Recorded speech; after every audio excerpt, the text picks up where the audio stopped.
there, and welcome to the Bitcoin Takeover podcast. It's a new year. It's Bitcoin's 16th year of existence, and we have started season 16 of the show. This is episode 1, and we are live across Twitter and YouTube and Twitch and probably something else with Mike Belshe, who is the co-founder and CEO of BitGo.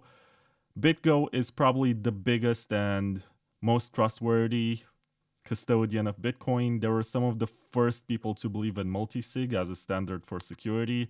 They basically gambled on this because it was not even a standard when they started using it for custodying funds, but they reaped the rewards because today they're a super successful company and Mike is still going. And I did see you, Mike, on the stage in Nashville last year already. And it's interesting because prior to doing this interview, I was doing some research and I was looking at some interviews with you that are more recent. And I read the comments for that YouTube video with you on a panel with Nick from Casa and the guy from Unchained. And someone in the comments said, you know, this Mike Belshe guy, he's new, but he's very interesting. And that's when I realized you don't really do interviews and most people don't even know about what you're doing. Well, look, first, thanks for having me, Vlad. Happy New Year. Glad to finally get on this podcast. I feel like I do a lot of these things, but for the most part, I guess I'm a little bit more behind the scenes.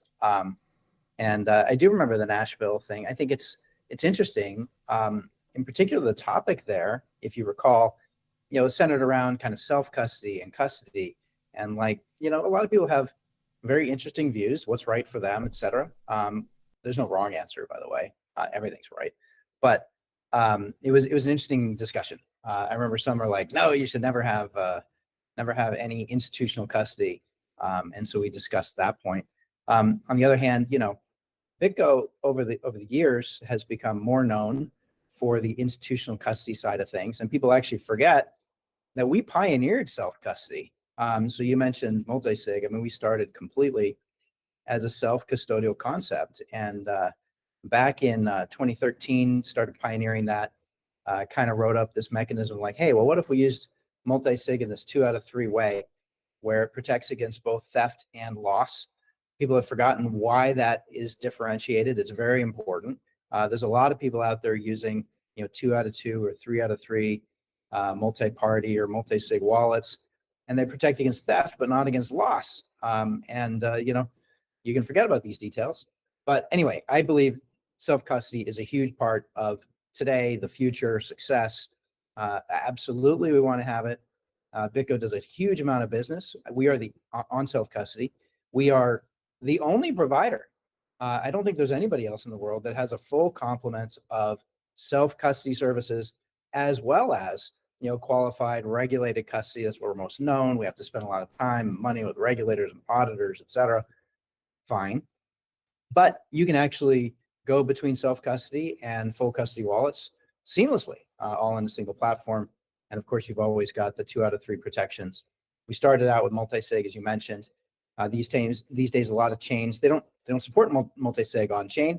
So we have to use MPC. Unlike other MPC vendors, we think the 2 out of 3 threshold signature is really, really important. So we waited until we could get full 2 out of 3 MPC, which is what we have today. We deploy a combination of, actually in some chains you can choose multi-sig, you can choose MPC, depending on what you're trying to do. There's advantages and disadvantages to each. Anyway, little intro there. Good to see you, and thanks for having me here. Yeah, so what does the C in MPC stand for? Computation? Yeah, multi-party computation, right? So multi-sig is a much simpler technology. So it needs to be recognized on chain. In the case of Bitcoin, we got this thing called P2SH, and underneath that, there's a little script that's native to the chain where you can specify a set of public keys and that you need 2 out of these set of 3 public keys in order to enact a transaction. That's not available on Ethereum. Ethereum does not have that down at its core. MPC is a fascinating arena of computer science. It's been around since the 1980s. Highly computationally expensive, as you're probably aware. It's super easy to mess up. Cryptography is one of the hardest things that people do. And you can have implementers that can make small mistakes that have big impacts. Anyway, with MPC, in the last 10 years, there's been a lot of progress and innovation. By the way, one of the guys that's he's not a formal advisor to BitGo, but he advises a lot of companies. Dan Bonet, he's a cryptographer at Stanford, which is right around the corner from here. It's fascinating. He's been a professor over there for, I don't know, 10 or 12 years, maybe longer actually. But 12 years ago, he was the least exciting professor at Stanford, and now he's like the most popular professor in the computer science division because he deals with cryptography. Anyway, he's the author. He's one of the authors of an algorithm called BLS signatures, which is a signature aggregation scheme similar to Schnorr. Different. Some blockchains use it. So he's quite prominent and pretty much one of the top guys. Anyway, today we support both multi-sig on some chains where we can. On Ripple, for instance, XRP, I should say. XRP Ledger supports native multi-sig. Others like Ethereum, don't. And so we have to use MPC. MPC challenges, unlike multi-sig, where I can have a key and you can have a key. I can sign using my kind of standard ECDSA signature software. You can sign using your standard ECDSA software. Very simple, not complicated. When you're doing MPC, actually you and I are going to do math together. I'm going to start doing a little bit of math. I'm going to send you the output of that. You're going to do a little bit of math. You're going to send it back to me, and it's going to iterate. And it has to go back and forth about 8 or 9 times. So because of that nature of having to do all those iterations, it pretty much has to be done online. You can't do cold storage very easily. Imagine if each time you got the piece of math from the other party, you had to go take it offline, do some math offline, bring it back online, send it back to the other party. I mean, it's almost untenable. There are some folks out there that say that they've got cold storage MPC. Look, it's relatively new, last 4 years maybe, and they've self-certified it. Typically, the way you make crypto great is you put it up for peer review and you let it be reviewed for like 10 plus years. And some of those newer cold storage algorithms, they do a bunch of pre-compute mathematics, which, we will find out if hacking that would allow for a single side hack to lead to something bad. Anyway, BitGo doesn't do any of those shenanigans. Anyway, and today we just do a full complement of both multi-sig and multi-party computation. You mentioned 2 things which I think are super interesting for this interview. On one hand, there's Ethereum, and I know that BitGo is responsible for creating this standard to tokenize Bitcoin on Ethereum, and you're responsible for enabling DeFi using BTC with WBTC. And that's sort of a big deal. I think right now WBTC, which is wrapped Bitcoin, and you have a white paper about wrapping assets, and that got published like 10 years ago or something. I'm not sure it was that long ago, but maybe, yeah. But it's bigger than Lightning, it's bigger than Liquid, it's bigger than pretty much every other layer 2 out there for Bitcoin. Yeah, look, I mean, different people have different views as to what's the most exciting elements of digital assets, crypto. People ask about use cases. There's a few really strong use cases that emerge. So we got Bitcoin, of course, which is doing the store of value component.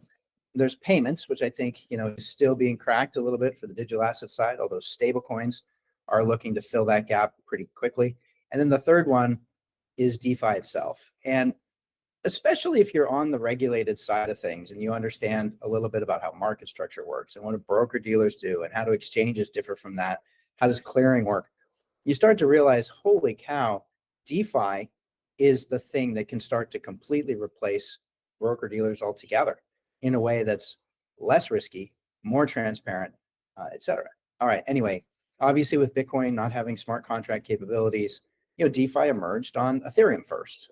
Now there's some other chains that are trying to win there as well. But the DeFi applications, which includes, borrowing lending services, trading liquidity services, other types of swap services, I think these have tremendous interest.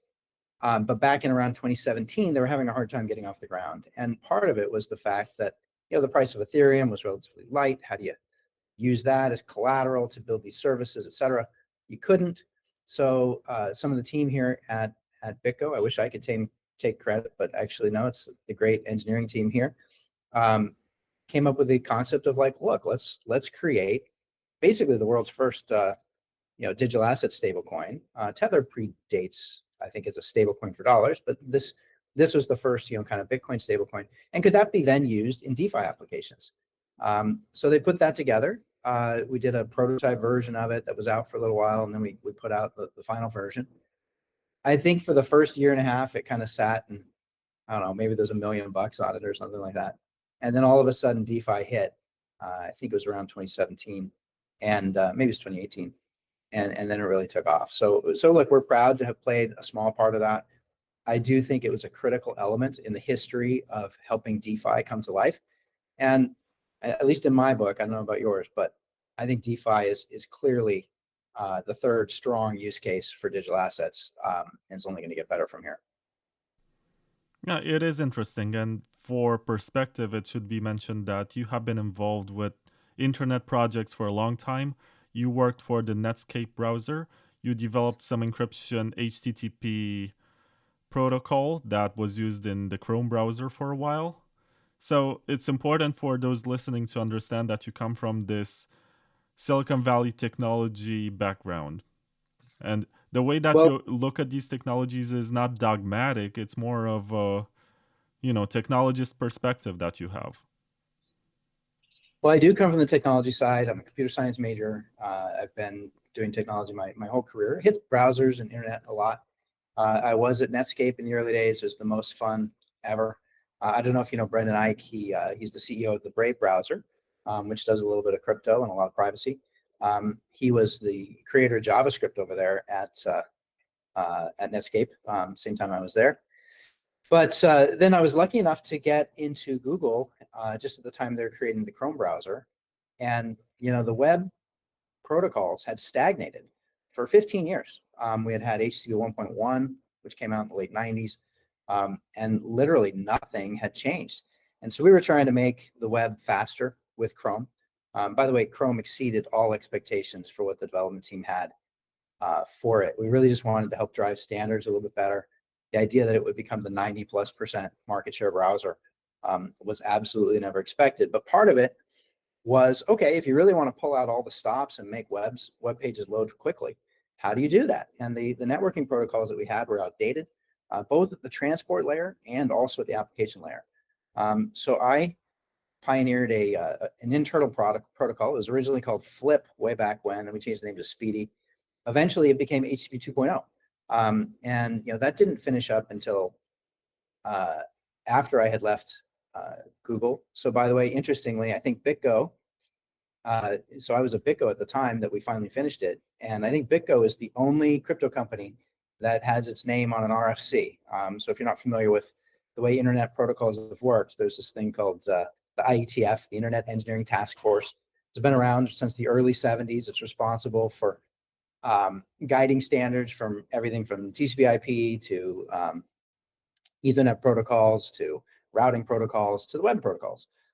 So anyway, we did standardize HTTP 2.0. Through that, I'm the lead author of that. And BitGo was lucky enough that it gets its name on an RFC simply because we finished it when I was here doing BitGo at the time.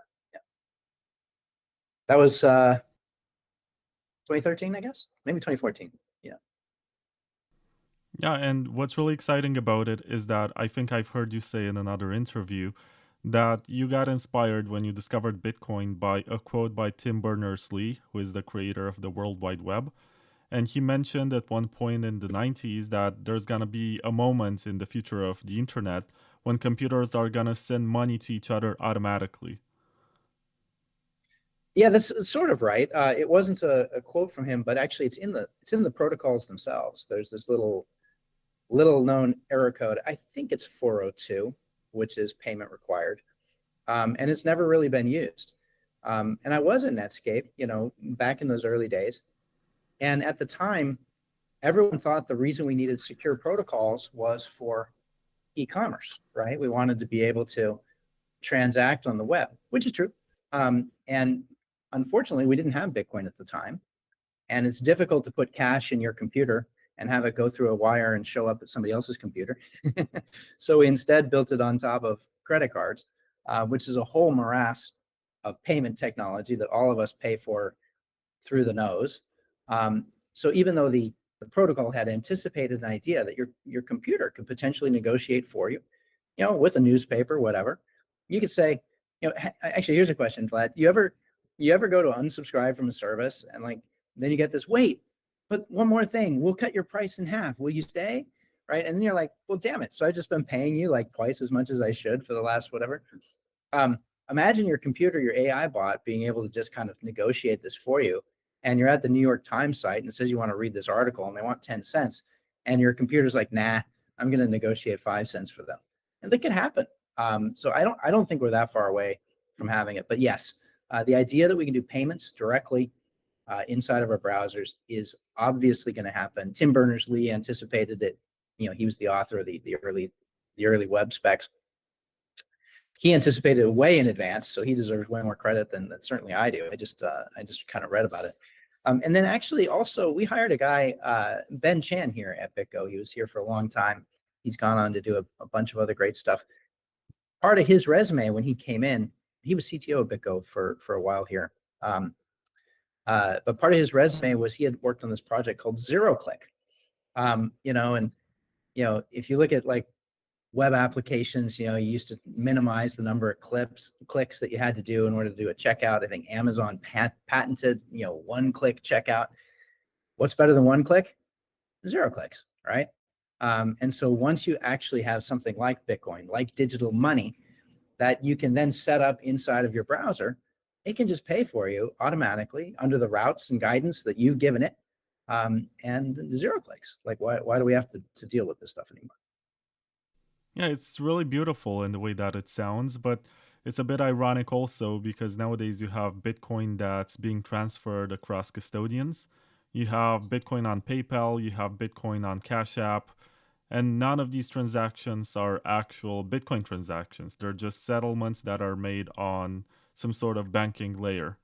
And then people, when they hear this, they appeal to a post on Bitcoin Talk by Hal Finney, and they say, this was envisioned from the early days that Bitcoin would not scale for this.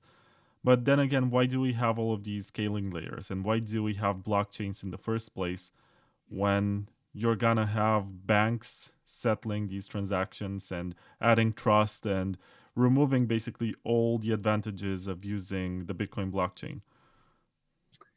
Yeah, look, the big thing which got in the way of anybody trying to do Bitcoin related payments or small payments, and imagine people paying for this podcast, by the minute, where like they're just getting a little small micropayment happening.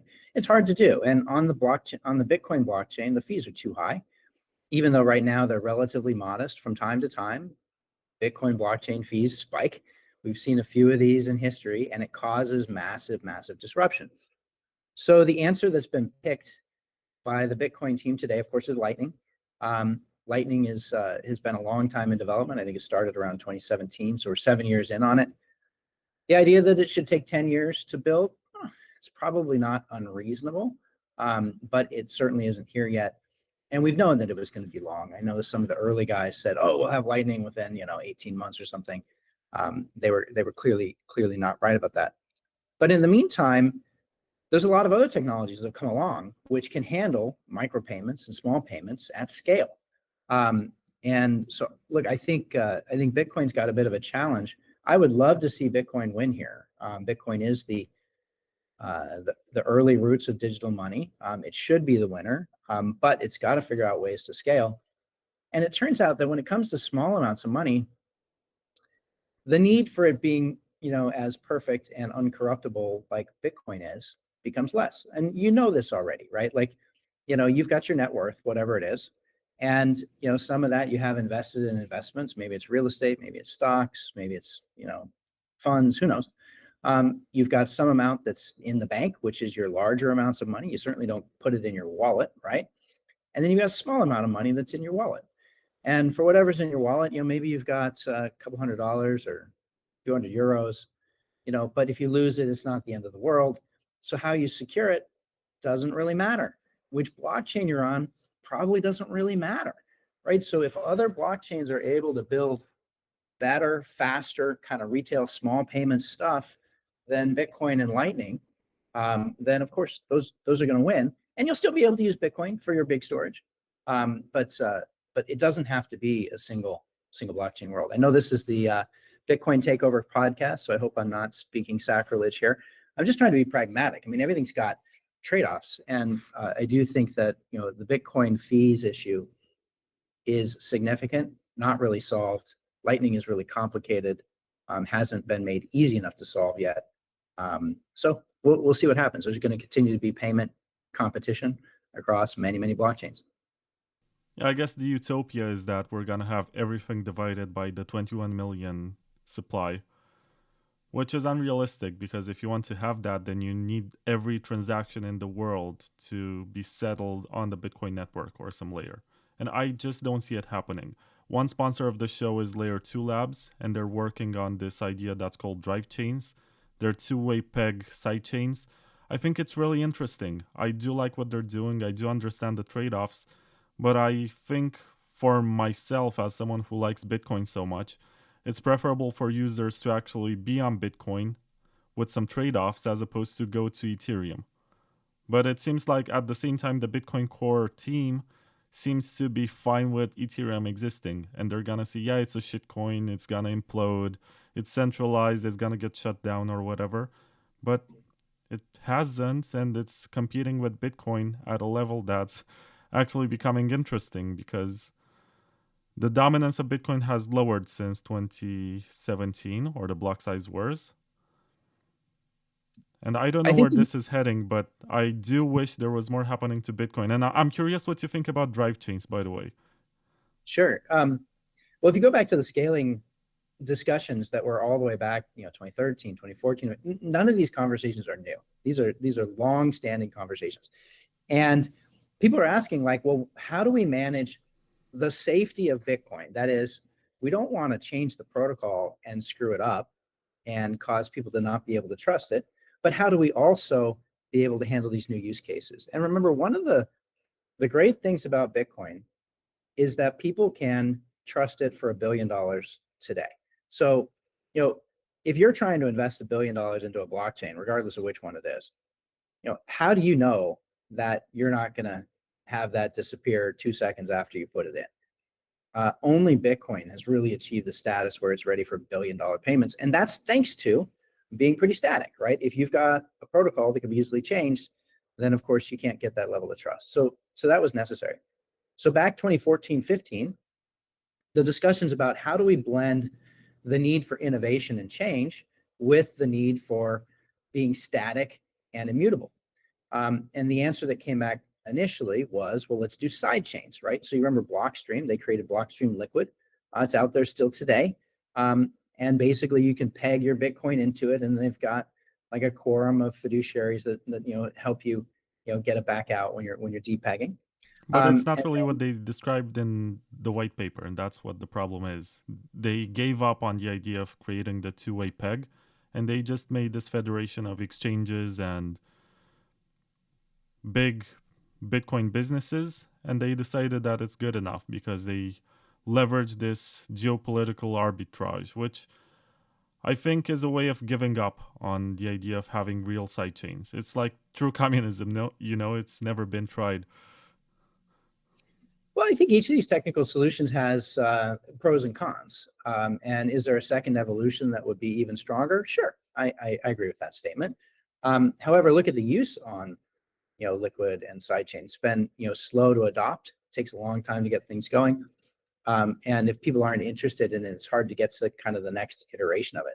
I think where protocols get better is actually with these iterations. So it's kind of back to this problem of how do we keep Bitcoin solid, completely stable, immune to arbitrary changes, and yet also accommodate innovation. So you mentioned drive chains. So after the side chains, then along came the drive chain concept. I think the rootstock guys may have been the first to drive that. And again, it was maybe a little bit ahead of its time. They created a full EVM, that can be merge mined down to Bitcoin, and had a lot of interesting benefits, but didn't quite take off. So look, I don't know. I think this is the same battle that exists to this day. Although I think as more time which is, innovation versus immutability. So it's the same battle that we have to this day, but I think one thing has changed, which is, I think, proof that you've actually figured out the innovation only comes when you actually have real apps deployed that are doing real work. So look, I think it's hard for people to deny the success of Aave. It's been great, done very, very well. And then at this point, it's deployed, right? And they could switch layer ones, and they will. They'll make themselves present on many chains, but it's unlikely that it's really going to come back to Bitcoin at this point. I think it uses a set of features and capabilities on the smart contract chains like Ethereum that are difficult to bring back. And it's also unclear there's a really strong reason to bring it back to Bitcoin at this point. Yeah, I guess it's the same as Ethereum, which started from this concept of colored coins and counterparty and Omni, which were already deployed on Bitcoin in early 2014. And they took that to the next level. That was terrible, right? So there's so many people, and in fact, you still see it, with some of the, I guess, the ordinals and other, on Bitcoin chain stuff, like, stuffing things into transactions that the miners are not familiar with is simply not decentralized. And so many people get confused on this. Like, yes, it's true. You can use the on-chain Bitcoin signing mechanism to ensure that, like, the transaction can only occur if a certain signature happened.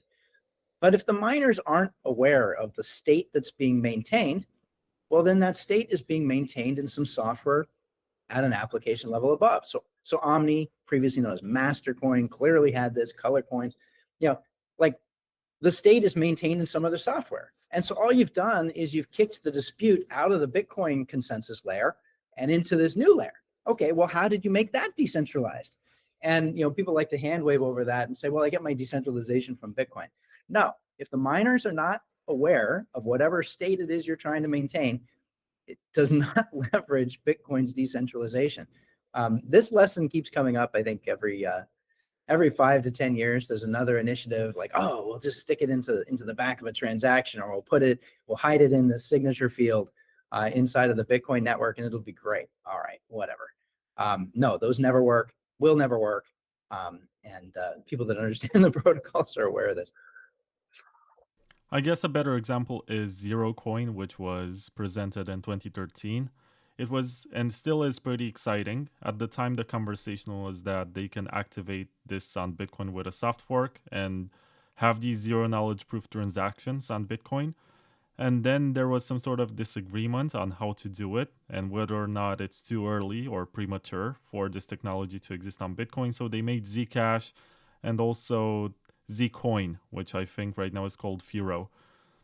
And it's been a decade, I think, almost, since that one got launched. It's pretty exciting. I think what Zcash is doing, they pushed everything to the point where they can have a proper mobile wallet that is trust minimized. They have smaller signatures. They have these mixing pools, which have the same transaction size as a normal SegWit one input, two output transaction.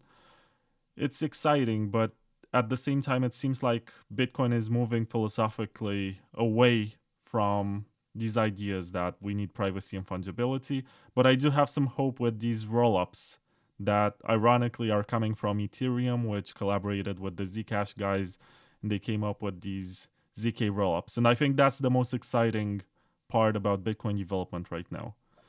Do you know who Vint Cerf is? Can you say the name again? Vint Cerf, last name CERF, Vint Cerf. No. Yeah, most people don't. He's the creator of TCP/IP.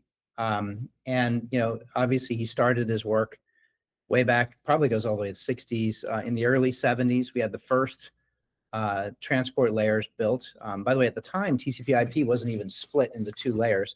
That didn't happen until a few years later. All right, anyway, Vint was the chief protocol officer. He had some sort of name at Google. He's a fantastic guy. He's taken on a number of leadership roles. I don't know if he's retired at this point. But when we were doing Speedy, what became HTTP 2.0, I had the pleasure of meeting with him, and he had some interesting stories. He said, like, getting TCP/IP off the ground, if they had put security into it, would have been basically a non-starter. Now, remember, of course, they dealt with much more limited computing power at the time, of course, but they were aware that like TCP/IP doesn't have any security built in. And I think there's a great analogy here for privacy and blockchains. And so you mentioned, Zcash. I agree with you. Like, I love Zcash. I think it's great. It uses the structure of Bitcoin, but it adds the zero knowledge proof on top of it so that you get some privacy that Bitcoin simply can't offer. And I think we've kind of been in the same problem, the same dilemma space that Vint Cerf had trying to get TCP/IP off the ground. And if he had to go and get, certificates and crypto and, encryption all sorted out into it, it would have made the job much harder. I fear we're in a difficult spot in blockchains right now, which is making the jump from, completely non-private networks. And it's ironic that, Bitcoin used to be considered this pseudonymous thing. Like, come on, it's completely non-private. And people should have no debate about that. It could be made so much better if we did have privacy shielded transactions. And Zcash, I think, is interesting. Now, a couple of things have gone against it. Number one, human nature, we're not very good at security. We're not very good about thinking about privacy until it's too late. A great example there is Facebook, right? We all watched Facebook for 15 years, take all this information about us. And then somehow we got upset about it in 2012 when we realized, oh my God, they're using the information we've been joking about giving them for so long. Like, again, we're just not very good at privacy. Crypto protocols will have a similar moment at some point. We've all been aware that there is no privacy in Bitcoin. And someday there's going to be like this massive outlash, like, oh my God, I didn't know my transactions were not private. So that's one reason. The second thing, though, is, governments and regulators have started to get concerned about, like, wait a minute, if we can't watch these transactions, what if bad guys are out there using these things? Look, I'm sympathetic to them not understanding the technology, that there's a learning curve, et cetera. But they have actively made it difficult for exchanges, custodians, and regulated entities to participate with privacy shielded transactions.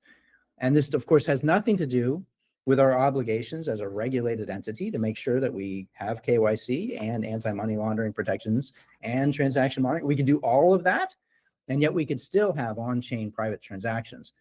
So regulators are confused about this point. Those two things are not mutually exclusive. We can solve both problems. But nonetheless, if you as a regulated exchange go to any regulator, and pretty much it's any regulator, and you say, hey, I want to support Zcash in the shielded mode, they're going to look at you like you're trying to do something bad, which of course is not the case. So this is, I think, it's an open problem for Bitcoin, for digital assets, for privacy, for consumers, that I hope we get on it faster than not, but it's difficult. There's a lot of static towards the leave it open and unsecured. And we will have the same problem that poor Vint Cerf had way back in 1975. That's a very good example. I was not aware of Mr. Cerf, but now I'm gonna have to read his Wikipedia page at least. I have it bookmarked right now. I want to ask you more about your take on the block size wars and what happened with the New York agreement. But before that, let me read an ad. So SideShift is this company that, due to regulations, is not available in the US. But if you're not from the US, or you know how to use a VPN, but I'm not gonna tell you that you should do that, it's your choice, you can basically swap between all sorts of assets. And if, for example, you're getting paid in stable coins and you want to get free market money that will most likely go up over the next year, not financial advice, but it's possible, then you can use SideShift, and they have very great liquidity and they have low fees and a lot of trading pairs that you can basically choose from. So let's say that someone sends you USDT and you want to convert that into Bitcoin. You can do that on sideshift.ai. Check them out, and thank you for sponsoring the show. And now let's talk about this interesting moment in Bitcoin's history, because it was like a civil war. I don't like the idea or the term block size war, because it was not too much about the block size. It was more about which team of developers is going to be in charge, which companies have political influence over the development of the protocol. And possibly it was also about removing Gavin Andresen and Mike Hearn and Jeff Garzik and the old guard of developers. Well, let's see. A bunch of emotions get caught up in this. I think everybody that was out advocating for different ways to handle the block size was a Bitcoin fan, frankly. Nobody was looking to make changes to the supply or other things, but somehow it turned into a concern about that, which I do appreciate. And so, look, at the end of the day, we humans get to decide, which chain we follow under which set of rules. And it is an ultimate human backstop that we have behind Bitcoin. And the humans voted and the humans spoke. And so those of us that had different proposals, I don't feel any animosity or negativity toward it. I don't think necessarily the best solution was picked, but what's most important is that we have Bitcoin and we have everybody as a community on it. So I was never very excited about the forks or the alternative versions that tried to compete. Anyway, yeah, if you go back, Adam Back had a zillion proposals, Gavin Andresen had a zillion proposals. Heck, even Satoshi, you can go and find his comments about, and people trying to interpret after the fact, what was his true vision for block size. What we had was a couple of spikes where we were clearly out of block space, and it caused the fees to go through the roof, and it made the chain very difficult to use, and it made it very difficult for people to rely on it for business or for their own personal use. So as we saw this, we anticipated it getting worse, and we needed something to offset that. There were several attempts to kind of get agreements. So the thought was like, okay, there's a lot of different views. How do we get agreement? There was like a bunch of people, I wasn't one of them, that went off to China, talked to a bunch of miners. I think, Blockstream and others were in the middle of that. There was the New York agreement. By the way, BitGo was sort of a participant. We were at some meetings that ultimately led to this New York agreement, but we didn't sign it. One of the things I didn't like was, and by the way, it's because of my roots from IETF and protocol standardization. When you're building protocols and you got a bunch of developers, they've all got a bunch of great ideas, and yet somehow you're going to have to harness those great ideas, and yet also whittle it down to the final incantation of how you're going to use those great ideas.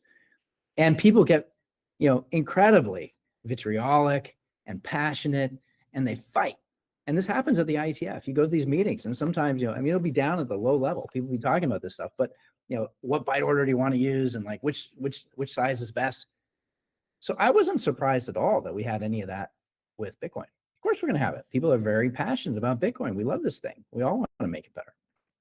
And anyway, after a number of failed attempts to get agreements, different factions went in different groups. We never signed anything from the BitGo side because we didn't think that was the right way to do it. We thought the right way to do it was to have lead by developers and code, and then get it out there. Anyway, in the end, the decision was made to use SegWit, and there was a SegWit 2x thing, which I thought would have been a little bit better. And I think if we had more block size, I think we might have seen things play out a little bit differently for Bitcoin over the last few years. But it doesn't matter. There's always a coulda, woulda, shoulda. And I'm not unhappy with the result that we had. Anyway, it's interesting that we got into such a polarized debate, like you said, of which team are you on, as opposed to what's the technology merit of what we're trying to do. And it is true, by the way, anytime you're changing the Bitcoin protocol, you have to be very careful. Like, if you're able to insert this type of change, would it mean that in the future, a change that you may not like, could that also get inserted? So to some degree, the need to ossify the protocol, there's some reality to it, right? We cannot change things like the supply. I think that's the thing that everyone agrees makes the protocol as good as it is. I would go to the mat fighting for not changing the supply ever, of course, as would many. But how do we also accommodate some things which are more practical, small improvements, and bring a community along without raising fear that it could change the fundamental properties of the chain? Yeah, I think the way in which you presented it is very diplomatic, and Yes. I do like the way in which you described it. I was so confused back when it was happening, as in, what's the SegWit 2x thing? Why should I listen to this? I think BitPay was a big supporter of that one, and also Bitcoin.com, they were really pushing it. And I was just starting, and I didn't have any qualified opinions. I was not in a position to actually express my opinion. I'm not sure if the outcome is the best one we could have had. I wish the community was not split in two camps. But when you think about it, and I also said this to Amir, I think Gavin Andresen has played such a major role in the history of Bitcoin that he was the shepherd of the project. He was like the main advocate for a while, going on every podcast, talking to libertarian groups, answering to messages on the Bitcoin Talk forum, and trying to coordinate new developers like Blue Matt and a bunch of others who came along. But at the same time, he's also the one who made Craig Wright a legit contender for being Satoshi. And Craig Wright has caused a lot of destruction. He destroyed any opportunity for big block Bitcoin to stand a chance to get adopted, because his presence made everything less legitimate or more questionable. And he has been so destructive. So look, the guy's a liar and a fraud, right? And we finally have. There are a lot of liars and frauds in this industry, but none of them caused this much damage. Look, Bitcoin stands. I mean, I think we should actually be proud that, Bitcoin is designed to work even in light of the worst adversaries trying to steal it, right? And I think we should be proud that actually it withstood it. It's unfortunate that he got so much leverage in the legal system for so long. Gavin was an engineer, right? And I don't want to speak for him on this topic, but I don't hold him, liable or accountable for it. He got tricked, and I'm sure that he's kicking himself more than anybody else about that. It is what it is.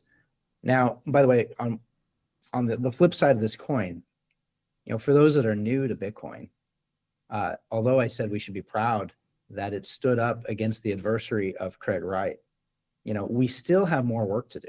And we still need to keep working on making it more decentralized and more resistant to bigger and bigger attacks.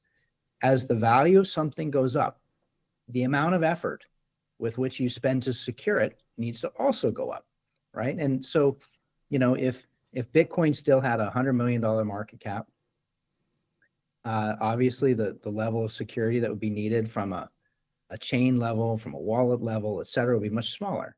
But we're now at the $1 trillion level, and it's growing fast. And we're going to have entities that could be exchanges, it could be custodians, governments, people that have $1 trillion wallets. And it may not be a single wallet, but you know what I mean, a virtual wallet. We need to be securing the whole thing to much greater adversaries.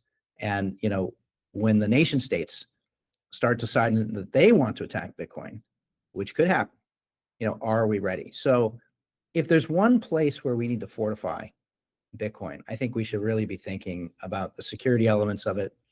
If DeFi and payments and other things ended up being on different blockchains on a different time scale in terms of their security, I think that would be fine. But if Bitcoin were ever compromisable at a nation state level, that's what we should really be worried about. Yeah, speaking of which, what's your take on the strategic Bitcoin reserve and this whole Trump situation? Would BitGo participate and help the US government custody the funds? To be honest, I don't think it really makes a lot of sense. I think Nick Carter highlighted it pretty well, which is like the US has reserve currency status around the world, which obviously is trying to preserve. Obviously, anybody that's in the Bitcoin space has some concern that it won't be able to do that for very long, and that may be true. But when you have the ability to print US dollars, you're the one guy that doesn't need to have Bitcoin in the reserves. I don't even know what sense it makes. So I can understand why El Salvador does. I can understand why Panama does. Most people, kind of looking at money probably don't know quite the history here, but El Salvador does not produce its own currency. Panama does not produce its own currency. There's basically a number of countries where they went through the cycle of have their own currency, bad dictator comes in play, prints too much money, hyperinflation, and then reset the currency and do it all over again. And it creates a lot of turmoil. It really ruins the lives of those people. I think it was around, my history's failing me here, I think it's around 2000 that El Salvador, moved off of their own currency and said, you know what? We want to make this future-proof against future dictators in El Salvador. We're just going to peg our currency to the dollar.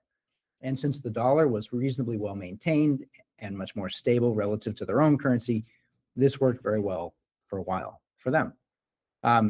They are now in a boat which is a little bit different, right? So, when the US government now starts printing at accelerated levels, it's the foreign holders that get hit the worst by inflation. And you're familiar with the cancel-on effect, right? Right. So when we print the money, we print it and we distribute it here. So, look, if the government were to print $1 billion and give it to you personally, Vlad, you would be wealthier. Yes, the rest of us would be diluted, but you would be much wealthier. And that's effectively what happens to poor El Salvador. They tied their currency to dollars, but they are not the immediate recipients of that. So their effects from inflation is much greater than Americans' effects from inflation. And so now they're kind of in a troubled spot. Anyway, how did we get on this topic? I forgot. I drifted. I weaved. It was about the strategic reserve in the US. Oh, strategic reserve. Yeah. So look, for El Salvador to have a bet other than a US dollar, because they don't have the ability to print dollars, that makes sense. But for the US to do it, I think it's a little bit silly. The other thing which I think politicians continually forget is the money that the US holds is largely confiscated coins that technically belongs to other people. So I'm not sure how you incorporate that in your reserve. I mean, just as an example, the Bitfinex hack, we've still got a bunch of recovered coins. Doesn't that ultimately go back to Bitfinex? What's the plan here, guys? You can't just confiscate it and stick it in your reserves. And they can always do another 6102 order for Bitcoin holders. And if people are holding their coins on exchanges, they can seize them. So that can get added to reserves if that's what the desired result is. Yeah, look, now you're getting into the straight self-custody versus custody debate. And this is a tough one. So, there's pros and cons to each. So the pro of having self-custody is, you just hit it, right? Nobody can take your money, not even the government, which is great. And then the con is that, well, now you're subject to the $5 wrench attack, right? And so how do you prevent that? And stepping away from what it should be for a second, let's talk about just humans. I've seen this over the last 10 years. Maybe BitGo's been in a better vantage point to see this, which is how much risk are people willing to take kind of in their own custody? And I have these conversations literally every month. I had one just within the last month. The guy who's had Bitcoin for a long time is now worth quite a bit. He did self-custody, and his wife is now like, well, look, if you pass on, I'm not sure I'm going to know how to get this and recover this. And so how do we deal with that? And should we be considering a combination of custodial services in addition to non-custody? But all the way back in 2014 was the first time I saw it.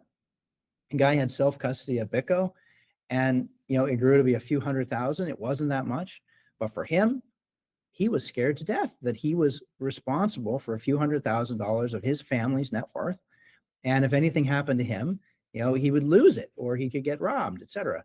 All right, so everybody's got a different comfort level, and the thing you should ask yourself as a Bitcoin holder, what percentage of your net worth are you comfortable protecting by yourself, right? So is it 90% of your net worth that you would be comfortable with? Is it 10%? And everybody's got a different answer. There's no wrong answer here, but whatever your comfort level is, you then have to figure out how to build to that. And then depending on the size of it, you need to think about that. So if you do decide to secure 90% of your net worth or more on your own, what level of depth are you willing to go to? Are you going to put bars on your windows? Are you going to hire a security guard? How are you going to protect against fire? How are you going to protect against all the different elements? And if you screw up anything, you're worth nothing, and your family's got nothing. And now you may have a hard time putting your kids in college. I shouldn't laugh. This is serious stuff. Anyway, you end up with this debate of self-custody versus custody. And At least right now, I think everybody's got to answer that on their own. But yeah, once you get into custody, how do you protect yourself against governments? It's a good question. I guess privacy is part of the solution because you don't have to protect something that someone else does not know it exists. So, not talking about how much Bitcoin you own is a good start. Not sharing the amounts of Bitcoin you own with a third party is also a good start. You know, running your own node and stuff like this, just to make sure that you have much better privacy. Well, there's some self-custody options that you can do, which do help, but it gets pretty technical, and I think it's not ready for mainstream yet. But some of the easy ones are making sure you've got time locks on your large deposits of Bitcoin, so that even if somebody does deploy the $5 wrench attack, they can't get anything. So let me just take this opportunity. I've said this on podcasts for my own safety and my family's safety. You can kidnap me. You can, hold the wrench to me. You can rip my fingernails out. You're going to get nothing. And the reason is because I do not have any of it on my own. And that's important. Not only for not being able to get mine, but also for not even being able to get my clients. Yeah, privacy helps a little bit. I think it doesn't really solve the human nature problem, which is how am I going to pass this on to my family should something unexpected happen to me? And right now, we as an industry, BitGo included, to some degree, we failed, right? Like we have not made this easy enough to use that you can share it with your spouse in all cases, that you can share it with your grandparents or your kids and have it, seamlessly transfer. So I don't know, it's an area that we need to continue to work on. And once again, the innovation that came with Bitcoin, and I guess the Austrian economists are going to disagree with me. They say that the innovation is the 21 million supply cap. I believe that the innovation is just this public key cryptography that enables you to custody your own coins by just holding maybe a file on a flash drive or 12 words that you can write on a piece of paper. You can choose your own standard, but basically you can self-custody. You can own your own funds and you can set up your own whatever. You can have something very complex. You can have a multi-sig. You can have a treasure map. You can have everything in one place. You can have in your lawyer's office, whatever. Coincidentally, one of the show sponsors is HODLING.ch, which is a company from Switzerland. And they do exactly this. They advise you what you should do with your stash, depending on your threat model and depending on where you live, and you benefit from the privacy of a Swiss company. So you go, you talk with these guys, and they're going to tell you if you need a hardware wallet, if you need a multi-sig. If, for example, you're part of a company that's buying Bitcoin, it's a good idea to talk with them, and they're going to teach you how to set up a quorum and stuff like this. I'm not sure if they compete directly with BitGo, but they're sponsoring this show, so I got to give them a shout out. So check out HODLING.ch. Hey, most of our clients 2 years from now don't even touch Bitcoin yet or digital assets. So, it's a growing space, which is why it's so exciting to be here. Well, actually, let's talk about how do you protect against governments a little bit, because, you mentioned wrap Bitcoin. Oh, you need something? No, I have a Trezor that I'm holding. Okay. So with wrap Bitcoin, we just moved to a multi-custodial model where the other holders of keys are actually in different nations. And this is something that we can do for protecting everyone's coin. So BitGo thinks about this quite a lot. How do we take your wallet and protect it by way of having keys in multiple countries around the world, so that any one country going bananas and trying to issue a 6102 order to collect all the Bitcoin would not be able to do so? They wouldn't have jurisdictional reach. It's doable. It's part of what we explicitly wanted to do with wrap Bitcoin, is to make it protected around the globe. And I think we can do even more. So BitGo holds we have 7 custodians that we're operating. A couple of them are still in the final phases of regulatory approval. But imagine having a key in each of 7 different countries. And each of those 7 countries is a regulated entity. And the regulators in those countries care very much about having oversight and control over what those keys are used for, which clients are used for, et cetera. So any one country coming and saying you have to use your key to sign a transaction to confiscate this money on behalf of the users of that land, that regulator is going to say no. So anyway, this is doable. It's not perfect yet, but we are moving in that direction. And I think it's actually really important to think about so that you can have both custodial and self-custodial options that protect against the 6102 type of attack. You mentioned locking your coins, which is something that you can do in Bitcoin. But what do you think about hardware wallets and all of the... I think there's an entire industry of devices that are catered towards helping you secure your coins. And is there anything that you like or that you dislike about these products? I showed you a Trezor. The way that I use it is basically, it never has anything in the flash memory. So you can take it from me. You're just gonna see the setup screen when you plug this because you need to recover from seed. And where's the seed? That's another question, which I'm not going to answer. But basically, I don't leave anything on the device. I just use it for signing transactions and then I erase it.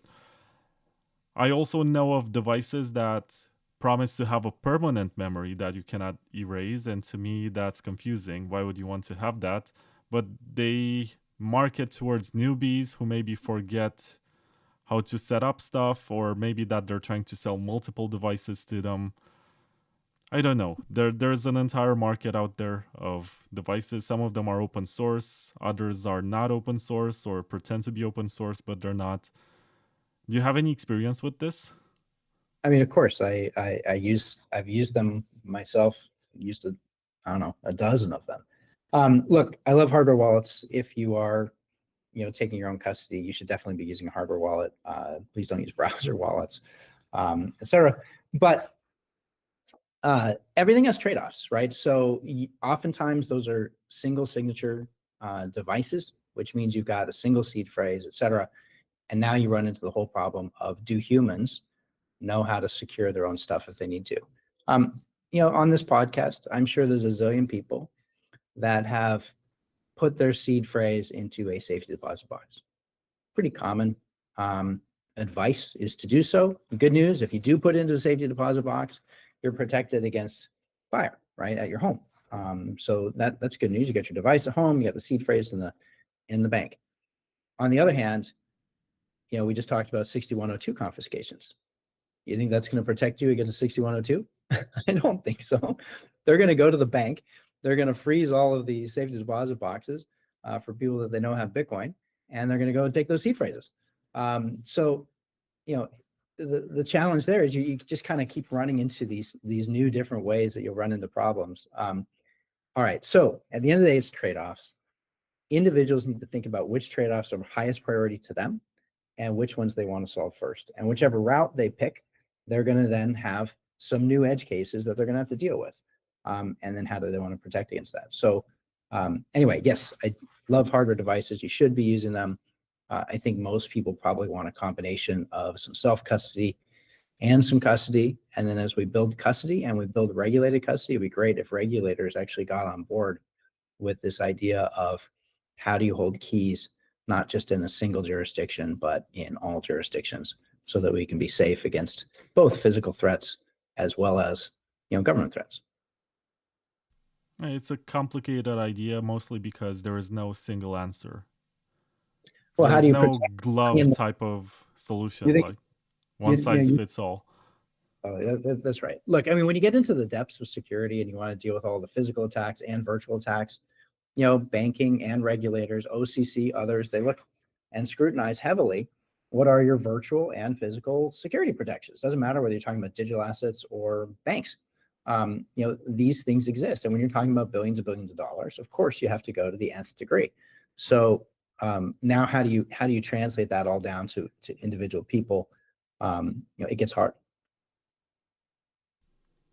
Yeah, and honestly, it's so complicated, and I think I agree with you, because generally in the hardcore Bitcoin community, people say, oh, it's not so hard to back up your wallet file on a bunch of flash drives or to use this BIP39 seed phrase system and store 12 words or 24 somewhere. But it is complicated, And I do see people when they ask me, how should I get set up? I want to buy some Bitcoin. And I tell them, okay, set up a wallet on your phone. And then they have to write the 12 words. Their first instinct is to take a screenshot of it. And I tell them, are you aware of how many applications in your phone have access to your pictures and that they can basically access your funds just because they have this? And then they take a napkin or something and they write down the words, and they're not happy about it. They feel like it's such a backward solution. Like, why would you want for the money of the future to get pen and paper and write something and then have to store that and make sure that you don't lose it? Because people are used to losing passwords and they expect to have some sort of recovery system where they just click forgot password, they type in their email address, and they get some sort of link on their email to reset. And it's difficult. And I think Edge Wallet has the simplest way to onboard right now. You just set up a password, or you can use Face ID. And for recovery, you have this master code. It's like a private key that you write down, and it's associated with that specific wallet. The problem is that I'm not aware of any other mobile wallet or desktop wallet using the same standard. So it's security by obscurity. And if that one stops being maintained and you don't find any new versions of that or whatever, you might get screwed. Usually the most used standard is the most secure, but I do like that one for being simple.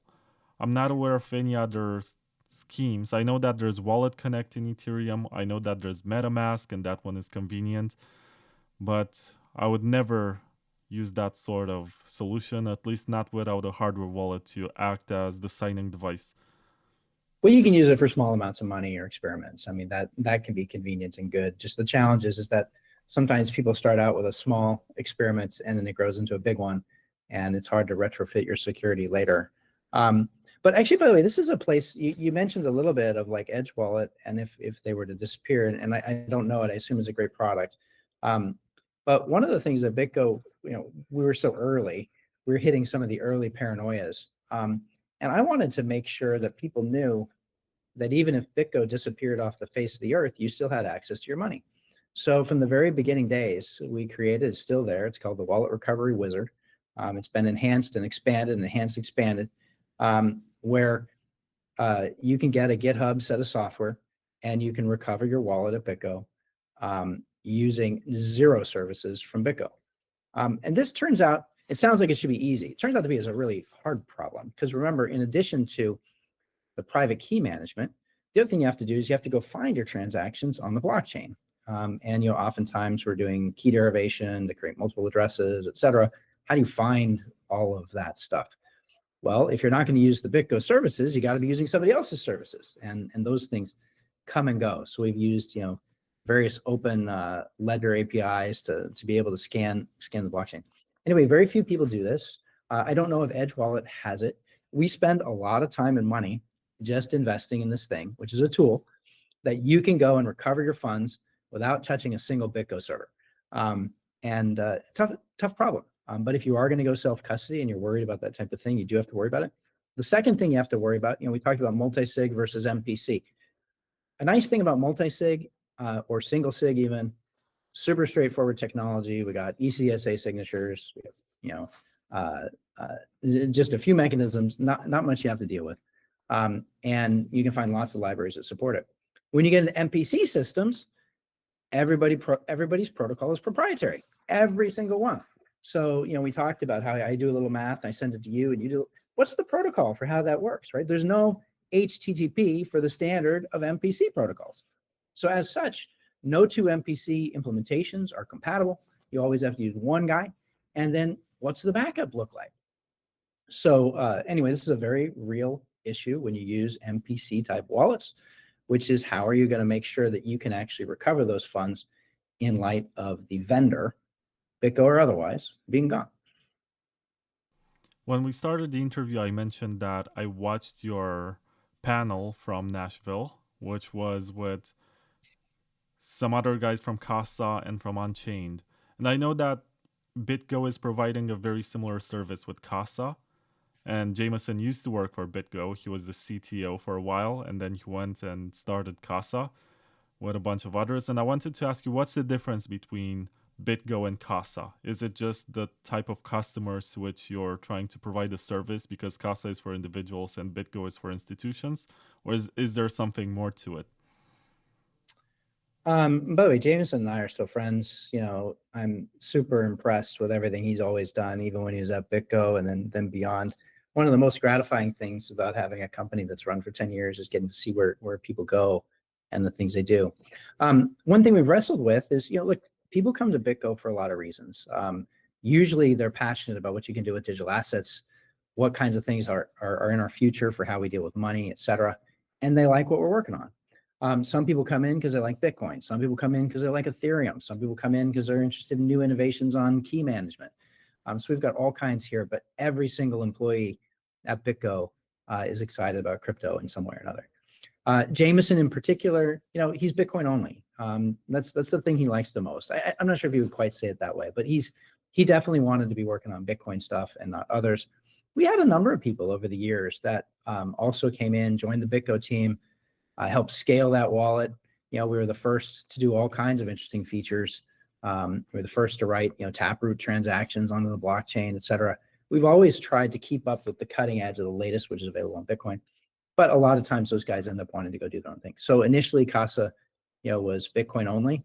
I think a couple of years ago, they might have started to support Ethereum. I think they took some flack for that because some of their clients are Bitcoin only. But the thing that he wanted to solve was they did a 3 out of 5 multi-sig, whereas BitGo does a 2 out of 3 multi-sig. And then you can ask yourself, well, which one's better? Look, from a straight up security perspective, I'm not going to say 3 out of 5 isn't more secure. It is when all you say is it 2 out of 3 or 3 out of 5? But now you run into a different thing, which is complexity. And remember, complexity also impacts the security of what you do. We like to think that this is all cryptography, but when you're talking about securing digital assets, your operations matters absolutely just as much as the technology you're using. Example is very simple. You know, the analogy that somebody has the greatest encryption in the world, but they write their password and they stick it underneath their keyboard, right? So the encryption was fine. It was the OPSEC that was bad. And when you look across all of the exchange hacks, almost every single one of them, if not every single one of them, is OPSEC, not crypto being hacked, right? So anyway, it's very important. So when you go from a 2 out of 3 system, where you've got to secure 3 keys, to a 3 out of 5, now you got to secure 5 keys. And now you have to think about the OPSEC for every single one of those 5 keys. So look, I like the Casa guys. I'm definitely not trying to criticize them at all. It's a different approach. Everything's got trade-offs. I think if I recall correctly, they have a mechanism where they say, okay, you're going to have 3 keys. So if you want to be self-custody and 3 out of 5, that means the end user has responsibility for 3 keys, right? So they say, hey, store 1 on your laptop or phone, store 1 at your work, and then store 1 offline, probably print it. I think those are the 3 keys that the user has. And then Casa is able to take 2 keys. But yeah, anyway, the difference between a Casa and a BitGo style multi-sig is the OPSEC that's going to be required for those 2 things. At the same time, I do have to praise the fact that you believed in multi-sig so early on, when it was not even standardized. And I think nowadays it's more usable than it was back in the day. But you took a risk and you managed to get a lot of clients using this. And as far as I know, BitGo never lost any funds, which is good. I hope I don't jinx it now. And we've never lost funds. We take a lot of precautions to secure those keys. We use the 2 out of 3 model. By the way, thank you for your compliment. Back, if you just dial the clock back to 2013, I mean, people were losing their money all the time. They would either, you know, lose it themselves or maybe on a hard disk that they stuck in the landfill. They would forget their passwords. And then they would try to use web wallets. And so web wallets became this thing that had a nasty name because, you know, they get rug pulled or like the server gets hacked, et cetera. By the way, when BitGo first launched, there was a lot of confusion. People were like, oh, that's a web wallet because it looks like a web wallet, right? I mean, you log into a website and it provisions a wallet for you. Now, of course, it's provisioning it on your computer and you're getting a printed out paper backup as well as your backup key. But it looks like it's a web interface. And then to sign, you just sign in your browser. It looks like it works.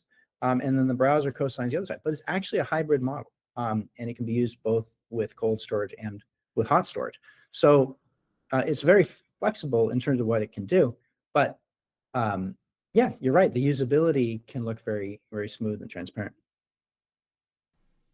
I want to move the conversation towards the topic of Bitcoin narratives and what it was like in the early days, and sometimes we forget what it was about.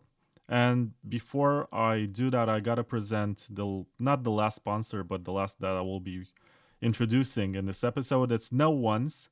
It's created by Ray Youssef, formerly of Paxful, and he's trying to follow this philosophy of banking the unbanked. And this is the idea from which I'm starting, because he has this ideology and he basically lives it.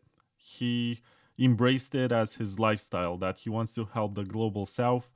He believes that there are a bunch of lions, that's what he calls them, who are hustling and working very hard to make some money. And he created this peer-to-peer platform that enables them to trade gift cards and use various cryptocurrencies for this purpose. And everyone gets a cut of the deal. The way that he likes to present it is that everyone eats. And it's pretty cool. Check it out. If you have gift cards to sell or you want to provide liquidity to the platform and you like the cause and you want to support it, it's not just humanitarian. You can actually build a business out of it. It's called noones.com. And it follows this ideology that Bitcoiners used to have, that Bitcoin can be used to bank the unbanked. Nowadays, I think that the people who changed their minds were just using this as a way to virtue signal, to say, Bitcoin is not just for my personal enrichment. I'm also using this for something like a greater cause, something good. But that use case never really took off. Let's see, a couple things. I've known Ray for a long time. So he and Arthur, the founders of Paxful, became BitGo clients, I think back in 2015, by the way. They came on for a slightly different reason, which is, turns out running all the infrastructure and the nodes and getting transactions and things, they came over to BitGo in part for the multisig, but also for the stability that they got once they moved on to a more professionally managed service. So they were able to hold full self-custody at Paxful and yet get some of the benefits of having somebody else operate the infrastructure. Let's see, in terms of the why are we here? I think it means a lot of things for different people. I think we are building a new monetary system. I think we're building a global monetary system. I think we've never had one before. And then some of that is empowerment to the individual user for storing their wealth as a hedge against inflation. Some of it is for having private transactions, which we talked about earlier, which I think we haven't fully realized that vision yet. Some of it is for having the power where you can get off of the banking system so that they can't block you for arbitrary reasons, which happens all the time. And we haven't made great progress there. I don't think any of these things are bad, and I don't think you have to be in favor of all of them. And if you're not in favor of all of them, then that means that you're somehow bad yourself. Look, the great thing about this decentralized technology is that you are not subject to the whims of adversaries trying to attack you, and you get to do with it as you will. So I do hope that we get further on the privacy and self-sovereignty components than we are. I do agree a little bit for myself that look, protecting against inflation is good, but we have a lot more to go. I think the regulatory turn that we just saw in the last few months here in the US is going to have tremendous impact towards starting to go down the next path. I mean, the governments really have been fighting us, and they've been unwilling to think, is there another way to do this? And all of a sudden we have, I think, a far more cooperative administration, which will allow us to unlock a new wave of innovation that simply wasn't possible under the previous administration. Now, I know you're in Romania, but I've spoken to regulators. We've got regulators in Germany and Dubai and Singapore and all this. All of the regulators very much look to the US for some amount of leadership and guidance. It's not to say that they follow exactly what the US does, but definitely having the US finally be open to digital assets allows them to think about it with a little bit more safety in how they move forward. So I think this could be good, and we get to start talking about more self-sovereignty now. Yeah. Here in Europe, we have MiCA, MiCA right now, which is entering full force, and it's gonna make custodians share more information between each other. So if you're registered, for example, to Coinbase or Bitstamp or whatever, they're gonna share more information about yourself, even with other exchanges and the tax authorities. It's gonna be tough. I think there's mandatory KYC AML for all on ramps right now and off ramps. It used to not be like this. There used to be some limits. So, for example, if you used an ATM, you could make transactions up to 2,000 euro without KYC, and that was pretty cool. Now that's gonna be a thing of the past. Yeah. Look, there's been a war on cash, not related to crypto, for a long time, right? Like most people don't know this, but in France, like it's illegal to buy something that costs more than 1,000 euros in cash. You're not allowed to do it. And Yeah, it's it's the like, same here. okay, so saying there, so look, there's been an increasing war on cash, and then I think regulators need to start having an open mind, legislators as well, as to what are they really trying to accomplish. And so you will hear, it's about money laundering. It's about terrorist financing. Nobody wants money laundering. Nobody wants terrorist financing. BitGo, Coinbase, all the big companies are here to help make sure that that doesn't happen. However, the idea that the only way to accomplish it is by surveilling the innocent, I'm not sure I agree with that statement. Things like travel rule, I'm not sure that they work at all. And there's definitely ways that we can start to deal with this problem that's very different. And we can put it into cryptography. We can put it into zero knowledge proofs. There's ways to deal with this. So then the second layer you have is that while regulators might say it's about money laundering and terrorist financing, they might actually believe it's about control and protecting the state. And it's really hard to kind of, I think Bitcoiners see it pretty obviously when a legislator is on one side or the other. But to a lot of people, they're still confused, right? And so for the statist, they're really about control, and they will hold up money laundering, terrorist financing as the reasons they need the control. However, those money laundering programs and terrorist financing programs may not even work. And I think we're seeing this play out at the global scene today. Prior to digital assets, regulators had the benefit of kind of creating these little gatekeepers around each of their jurisdictions. So in Europe, you mentioned MiCA, that's the latest set of gatekeepers. In the US, we've had them. It's been the banks. But these things have really inhibited us having true global financial systems. For instance, you can't send money, from the US to a vendor in Europe overnight on a Sunday night to get, business going the next day. That is something that the banking system ought to be able to provide. A truly global financial system ought to be able to do this. Bitcoin, digital assets, of course we can do it. Now the question is, how do we do it in a way that regulators get comfortable with? And so the regulators have never had to address the question before because they just prevented any of this from happening. But the cat's out of the bag, right? At this point, we do have digital assets, which people can use in peer-to-peer systems. That is not stoppable. And the next thing is, how are we going to evolve it? I do think regulators get to come back to the table. One last thing for the regulators, because I don't mean to criticize them so much. Remember, they created these rules, even when they're well-intended, at a time when we didn't even have computers, right? Like, how do these systems work, right? These are all designed from 1990, 1980, 1970. Of course, we can do better in 2025 than we did back then, given the machine horsepower we have. Of course, we should have zero knowledge proofs that provide privacy. Of course, we should have zero knowledge proofs that help make sure that we don't have money laundering and terrorist financing. Yeah, well said. And I'm actually curious, you mentioned zero knowledge proofs.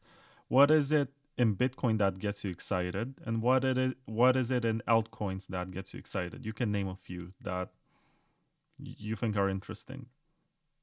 Well, we talked about Zcash already. I mean, it's funny, you and I seem to be like-minded on this one. I've been a fan of Zcash for a long time. I spoke with Zuko not too long ago asking about, was the big flaw in Zcash that shielding is optional. You can have a shielded mode and an unshielded mode.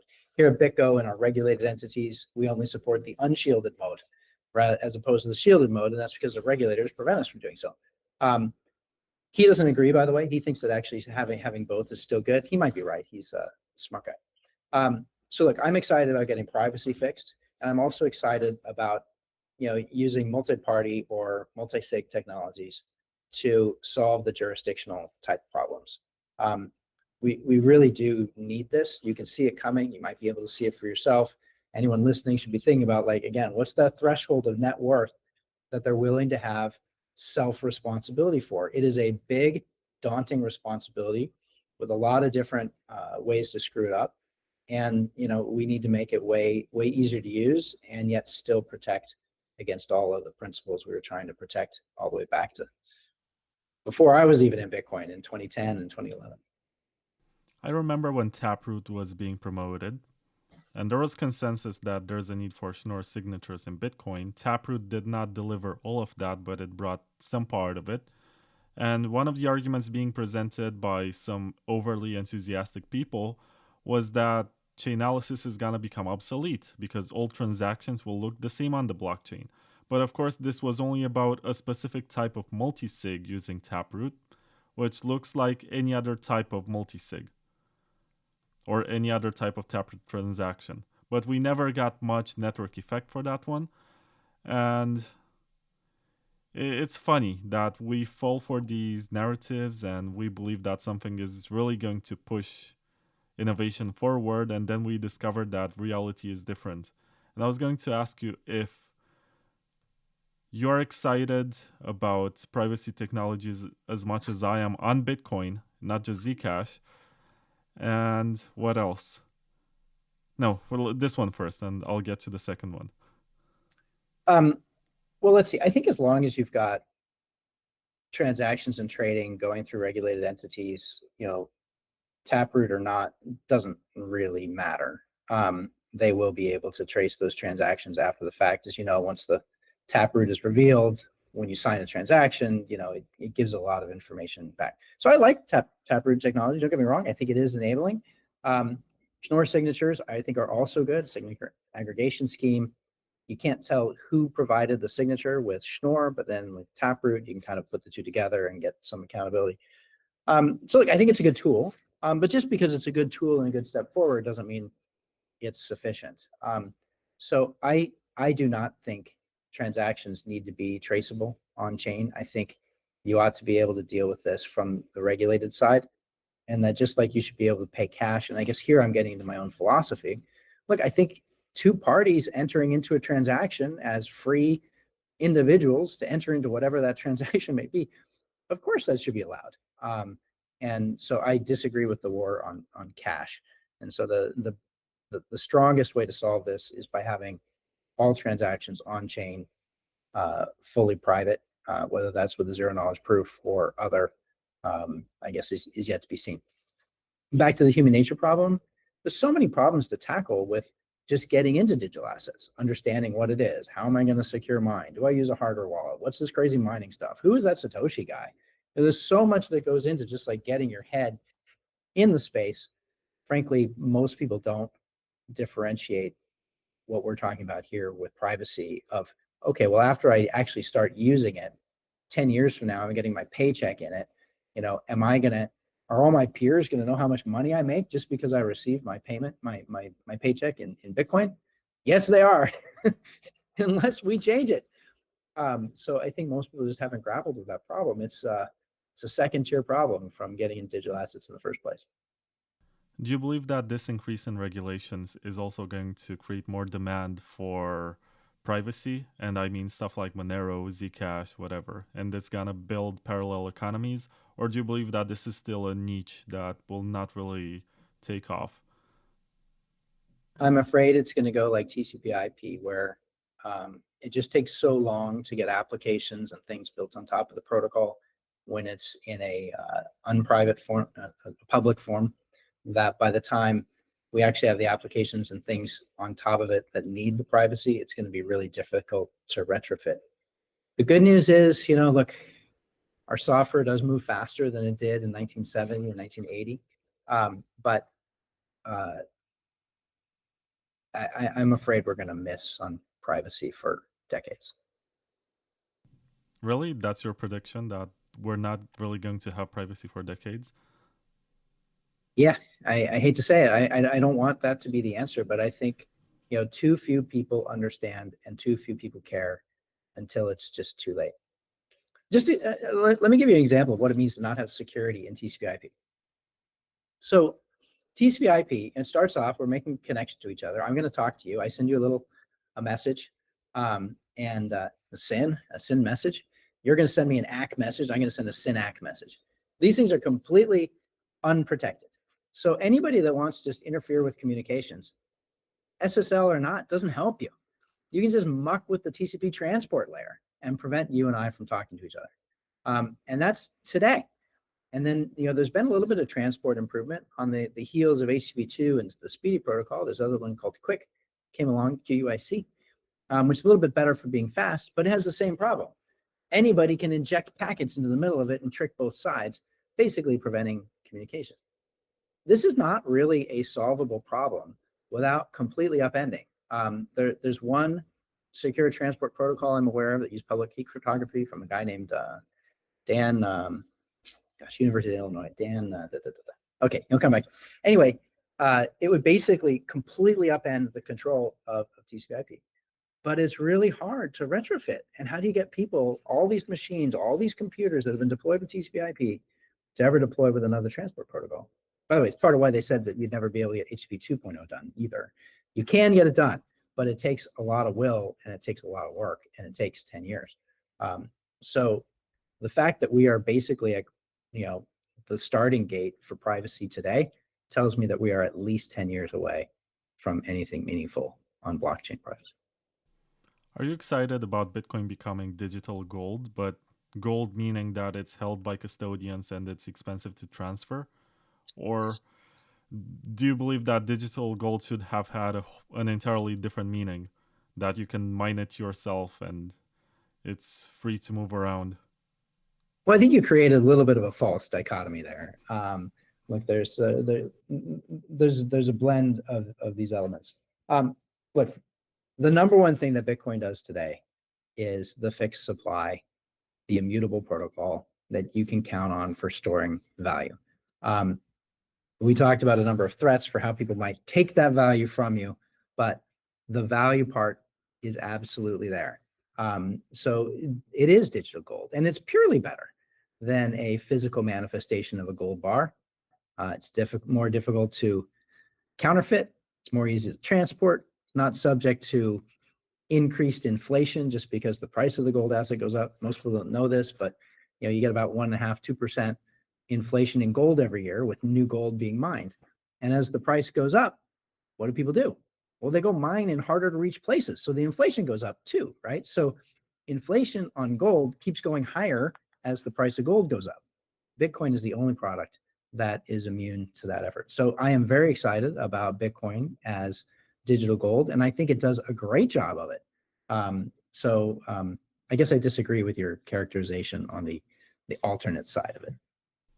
What would you say is the role of Ethereum? Because when it was launched, it was promoted as a platform to build anything, like a world computer, something for unstoppable applications. And then it became the DeFi machine, the ICO layer, and stuff like this. But it seems to also play a role in the development of Bitcoin, directly with WBTC and indirectly with the rollups and the stuff that's coming back from Ethereum to Bitcoin. And I'm wondering, what is your perception of it? How do you understand it? Because BitGo has been one of the first companies to embrace Ethereum and integrate some of its features to the customers. Well, look, I mean, having the smart contract programmability is incredibly empowering. I mentioned earlier the DeFi thing. I'll go deeper on that in a second. The first incantation of Ethereum was interesting. I think it was Ben Davenport, my co-founder here at BitGo. He first said the problem with Ethereum is that it's one viral app away from collapsing, and he was absolutely right. Do you remember CryptoKitties? Right, so CryptoKitties came along and it just crushed Ethereum. It couldn't scale, and the everything computer Unfortunately, it has bumps. Now, of course, Ethereum's come a long way since then, right? So we've got sharding and all kinds of other things. We've got layer 2s coming in. So some of those problems are addressed. But I think Ethereum provides a really valid role for how do you put smart contracts into a decentralized ledger. I think they've achieved a decent level. Nobody's perfect on decentralization, but a decent level of decentralization. And so that's good. And then for running DeFi products, I mean, it's way better I'm sorry, I shouldn't say way better. It does something that Bitcoin simply can't do. So why is DeFi important? Let's talk about that for a second. Regulators have regulated here in the United States this thing called a broker-dealer for decades. And the problem is that, forget about crypto, digital assets. Years ago, broker-dealers, they're responsible for helping you buy and sell your stocks. All right. And then sometimes those guys lie, it turns out. They might tell you to buy a particular stock while behind the scenes they're selling it, right? So these regulations come in play that prevents against pump and dump schemes, prevent against lying, et cetera. Once you're a broker dealer, you are subject to all of these regulations for your entire lifetime. So, you might be a 25-year-old, starting out, you're a very honest broker dealer, you're great, but when you're 45, who knows? Maybe you have some kids going to college, some pressures, and all of a sudden you feel a need to rip off some of your clients. Because of this, when FINRA and the SEC monitor you as a broker dealer, you have to be monitored for your entire career. Every year, every few years, you got to take new tests. You got to be updated on regulations. Every message you ever send off your phone, they monitor it all. Okay, you put a broker dealer into a smart contract, and now the regulator, all they have to do is audit the code. They become code reviewers, and you do that once, and you don't change the code, and then all of a sudden that is a better broker dealer than we have in the existing stock market, and you don't have to do any work for the rest of the life of that smart contract. If you change the smart contract, you got to re-audit it, but that's it. Otherwise, it just works dutifully, right? So DeFi has tremendous opportunity for regulators to make better financial products, right? You don't have to worry about, is the guy ripping you off? It's just a piece of code, and it's already been audited and reviewed. Anyway, Ethereum, I think bringing DeFi to life is an incredibly massive value add. I think regulators, if they were smart, they would be embracing it. I suspect regulators are getting mixed messages from banks and traditional finance people that are like, wait, that's my job. No, you need me in that job. Those crypto guys, they're gonna no. The code won't steal, but the people will.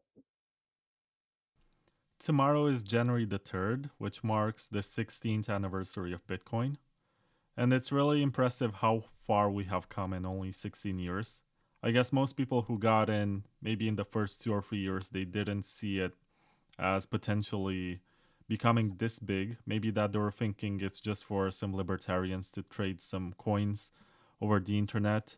And then they set up some marketplaces. And here we are in 2025 with such a big project that's very difficult to improve because it's hard to get people to agree even on inserting some extra opcodes.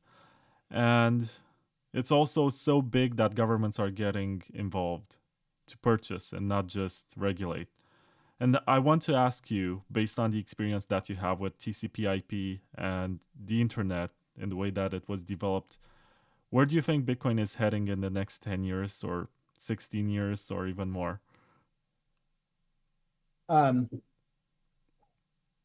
Well, let's see. I think Bitcoin is mostly locked. I don't think it's going to change a whole lot. There will be, I think, some incremental changes on the edges. Some of the software and hardware will get better. I think for the most part, the improvements for Bitcoin are going to be at the wallet and application layers, so that we can keep the safety that comes with the immutability of Bitcoin, and then move the innovation into higher levels. For smart contracts and other things, those are going to continue to evolve. For privacy, that's going to continue to evolve. Those things are going to evolve outside of like the Bitcoin layer 1, and instead evolve on top of it. So 10 years from now, I think we're still going to have Bitcoin. I think it's still going to be growing strong. And I think we'll have much better adoption. Lightning might be farther along at that point. I think Lightning is now competing basically against all of the other L1s and L2s for, is it a good payment system or not? And I think it's not been moving fast enough, frankly. So the other chains are moving more quickly, and could win there. I think I'm the guy who paid one of the biggest fees for a Lightning transaction. Basically, I had funds on Phoenix Wallet, and what Phoenix Wallet does, I'm not sure if it's recent or not, but it's an LSP, which is a Lightning service provider. And I sent, I think, $10,000 worth of Bitcoin from Phoenix to Kraken, because Kraken is one of the exchanges that does support Lightning Network. And I was super concerned that maybe the blockchain analysis, whatever, is gonna flag my coin, and I couldn't wait for whatever compliance team to reach out to me, because I've had some bad experiences. I also use CoinJoins sometimes for reasons which concern my own privacy. Not that I have everything to hide. That's my answer to it, but I'm not a bad actor in any way. So I used the Lightning Network, and I sent this $10,000 transaction, and I paid a 1% fee, and that turned out to be $100 fee on the Lightning Network when the fees on chain were like 2 cents. And it was super frustrating to realize that I could have done that, but it's just that I wanted to use Lightning for this particular use case, and I lost $100 in fees. And that's one of the reasons why Lightning was created. In a high-fee environment, it was supposed to be this tool that actually provides you an alternative that's cheaper. And I posted this on Twitter, and people started telling me, Lightning is not made for these large transactions. You didn't actually pay a Lightning fee. You paid a fee to the service provider because they are providing the infrastructure for you. And you should run your own node, which I did for a while, but it's very cumbersome and not the nicest user experience. And it was like a full-time job sometimes. You had to rebalance, reopen, and I just didn't enjoy it. But it is disappointing that even if they do fix Lightning and it becomes more reliable, it just means it becomes more centralized. And the fact that if you want to use it non-custodially, if you want to receive 1 Bitcoin, you need to already have 1 Bitcoin in a channel. That's also a roadblock in adoption, unless you're going to go full custodial. Yeah. Look, I mean, first off, sorry that you lost some money there. Consider it tuition that you just paid into kind of learning how finance and things work. There's going to be a lot more of these that come in the next 10 years. So more is going to move on chain. I think stable coins are going to take over a ton of regular day-to-day payments. They are just better, but they are peer-to-peer, which means it displaces some of the benefits that we've built into the system we always complain about. So let's talk about credit cards for a second, because you mentioned a 1% fee or whatever there. Look, credit cards take insane 3 to 5% fees, right? And the credit card company will say, no, it's not 5%, but it is. When you add up the side that the merchant pays and the side that you pay, it is. But what do you get for that? You get insurance as a retail user that if you're getting scammed, they're going to get your money back. There's all kinds of consumer protection laws that you can buy anything, and all you have to do is say, that was fraud, and then the credit card company is going to go look into that. So you're paying insurance in order to have a safer system. Now, maybe you don't want that insurance. Maybe when it's a large transaction, like a $10,000 transaction, maybe $100 is too much insurance. Maybe you would have done it for a smaller transaction, et cetera. But you actually are making a trade-off. So imagine the world where everything's digital, and when you do it peer-to-peer, if you get scammed, you're on your own. Nobody can help you. Sorry. Or if you accidentally got tricked or you fat fingered it, you put an extra 0 on it, there's going to be 0 protection for you. Now, if you use a credit card, there's protection for you. So to some degree, I mean, you have a question for yourself. Which one is more worrisome to you? Are you more worried about the government coming and confiscating all of your Bitcoin? Or are you more concerned about, you got ripped off and you had to pay $100 on a Lightning fee, or that the guy that you're sending to, you accidentally messed up the transaction, you sent too much, and you want that insured? Which one do you want to protect against more? Government intervention or consumer protection insurance for small transactions? That's a good point. But I use these protocols sometimes for the sake of it, just because I want to support Yeah, them and increase demand for them. And if I use a credit card, even if it's cheaper and I do not fear that my government is going to get involved, I'm not really helping anything develop, you know? I'm not supporting any sort of exciting technology. I understand. Yeah, you know, your case here was not exactly the case that I threw back at you, but I do think the trade-offs of different types of money is a real one, and it makes it difficult for all of us to think about what's the right evolution for a Bitcoin and Ethereum and all the other digital assets. And I think we might need to uh, strata our different use cases a little bit differently than we do in the old school monetary system. So my thought, number one, I want my Bitcoin to be a hedge against inflation. The government can go do whatever it wants with its money. That's my number one. That's my personal choice. Other people put self-sovereignty right up there, not being confiscated by the government. It's a legitimate thing to be worried about. If you try to create a single system that is both going to protect against the inflation and government seizure, and also covers all of your just day-to-day purchases, you're buying some art, I don't know, et cetera, fat fingered it, if you want some insurance on it, et cetera, it's going to be a very difficult thing. So we probably just want to split these cases apart and provide slightly different solutions. I think that'll be the easiest answer, even though that isn't the answer we had in the past. In the past, you know, you've got your money, and your money is your money, and you know, it's kind of usable in multiple purposes. Yeah, but at the same time, there's always a price to pay when you're an early adopter. Yeah. Sometimes I watch videos and I get a lot of inspiration from the Computer Chronicles, which is a show from the US that was presenting computer hardware and software in the late 80s, early 90s. And I think they ran up until the 2000s. And I do see people buying Apple computers and all the accessories and all the stuff that they were paying for. And not just Apple, also IBM ones. Like they were paying thousands of dollars for something which today is like 200 for a printer or whatever. The cost of being an early adopter is always high. But sometimes there are benefits. There are educational benefits for yourself because you're ready for what's coming and you can understand what's the next wave, or you can provide useful feedback to improve the technology. Or you can just think about it as a way of supporting these businesses because you do want this to be part of the future. And if you do want this to be part of the future, sometimes you have to pay for it. I do see a freeloading problem in Bitcoin with people who say, yeah, I'm never going to spend any Bitcoin. I'm not going to send any transaction.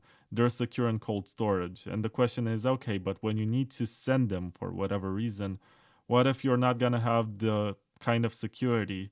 You're not going to have miners that do want to put your transaction in a block because you're not incentivizing miners to keep going right now. So if you're not paying for security today, you're just hoping that tomorrow there's going to be someone else who's going to provide the service to you. And I don't know if there's any solution to it. The most extreme one is proposed by Peter Todd, and he said we should just add tail emission. He calls it demurrage. And he published a paper about it and said, you know, it's not really inflation because there are a bunch of lost coins, and whatever gets mined extra is just accounting for these lost coins. It's super controversial. I don't think I would support it unless it was like a life and death situation for the Bitcoin network. But it is a problem because there needs to be someone, and maybe that this is the biggest gamble in the way in which Bitcoin was designed, that there's an assumption that's also outlined in the white paper that after the entire supply gets mined, after the inflation runs out, there's gonna be this market for transaction fees that's going to support the miners. And we're not sure if we're really going to have that. And if you look today at the mempool, I think it was close to clearing. There were 1 Satoshi per VByte transactions getting added into blocks. I think Ethereum has a much healthier fee market, which is ironic. And I don't really know what's the solution for this. Is it a culture problem or is it a technical problem? Well, there's, I think, a number of unanswered questions about how does Bitcoin continue to work perfectly over the long term. One of them is just like, how do we pay for the miners, as you're talking about? I think that in general, we're going to sort this out and it's not going to be so bad. But I think the industry is evolving in ways that, certainly Satoshi didn't know exactly how things would unfold. For example, you mentioned wrap Bitcoin a number of times. If the usable version of Bitcoin ends up being on other chains, then is the transaction capability all moved off of the Bitcoin chain entirely, and then nobody's transacting on the Bitcoin chain, and as the block reward goes down, will it be able to sustain itself to pay for all the hash rate? It's an unknown question. I think it's going to solve itself. I don't think it's actually an issue. I think it's going to be a constant kind of pendulum swinging where as the fees get too high, people look to offload those fees.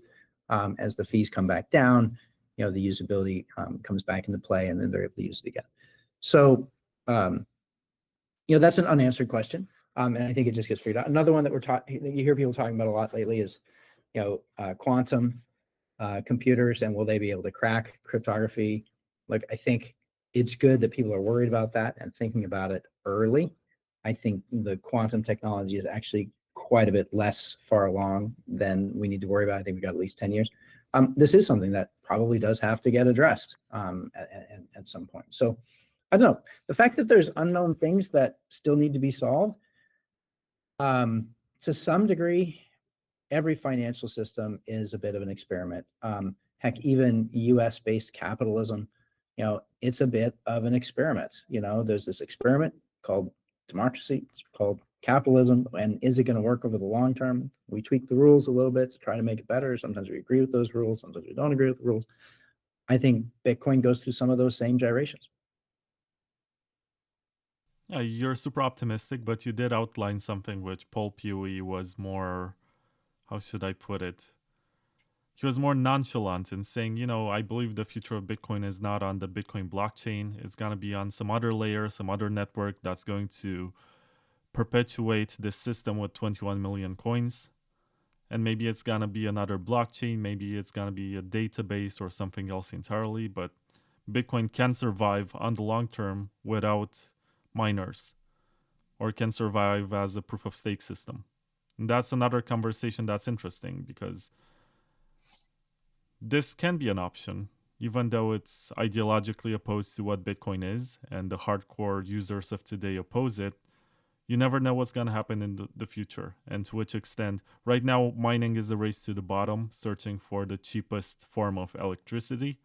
You never know when that point of, the lowest denominator is going to be hit. And under that threshold, you cannot get cheaper electricity.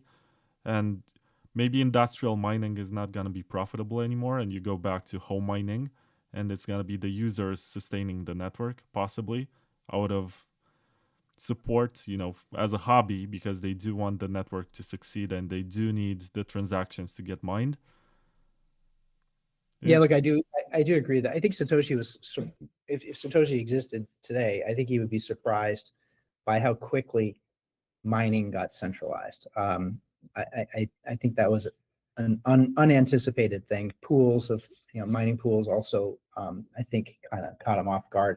I think he really did envision a world where everybody's contributing to mining, everybody's contributing to their own nodes, and yet we're far away from that today. So look, this thing's going to evolve, and we are humans, and we get to figure out how the path goes forward. Good news is it's highly decentralized, so it takes a lot of humans coming together. But some people that think it's completely,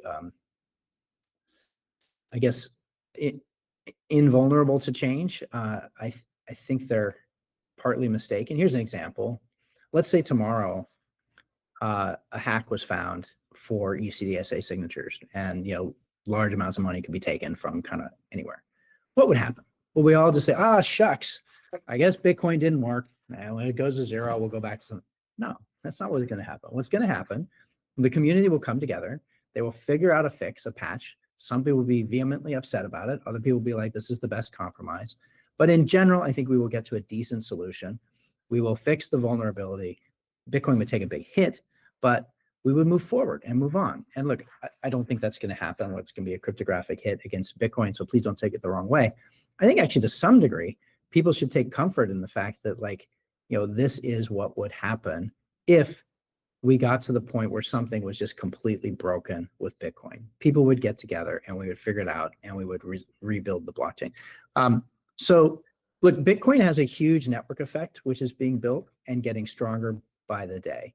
And it makes it very difficult to replace. So while I do understand, and in fact, I commented on it, Paul Pewey, you said he mentioned it as well, like maybe all the Bitcoin transactions end up moving, or significant numbers of them get moving onto kind of other L1s or L2s in certain ways. It's pretty hard to replace the Bitcoin brand. So I think whatever does end up happening, even if it's at the application layer where it's tied together, I think that concept of Bitcoin remains for a very, very long time, potentially even longer than the technical implementation of Bitcoin today. On the topic of mining, Satoshi even wrote emails to Laszlo Haniec, who was one of the first people to figure out how to use GPUs for mining, and told him something like, I'm not a socialist of any kind, but I would really appreciate if you gave back some of these coins to the community, or you stopped mining. Please stop mining with your GPUs, because I want more users to join and use their computer, their CPU, their processor, to get some coins and understand how the network works. And I think that the pizza purchase that he famously made was part of his campaign to give back to the community. Well, you know that part of the history a little better than I do. So, but I think it supports this idea that, I think Satoshi was caught a little bit off guard how quickly, mining advancements with moving GPUs, then to ASICs, with pooling, et cetera. Mining pools, yeah, that was a big deal. He actually responded to the first mining pool on Bitcoin Talk. It was /.cz, I think, at the time, or something along these lines, /pool.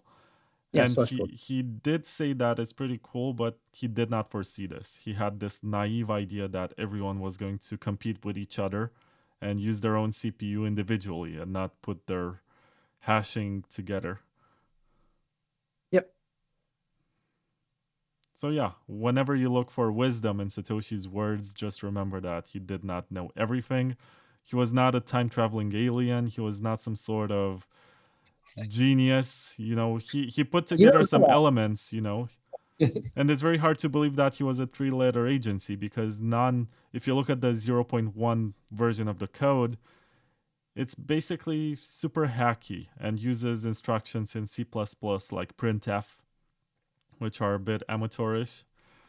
And the way that he structured the code... Are you a C++ programmer?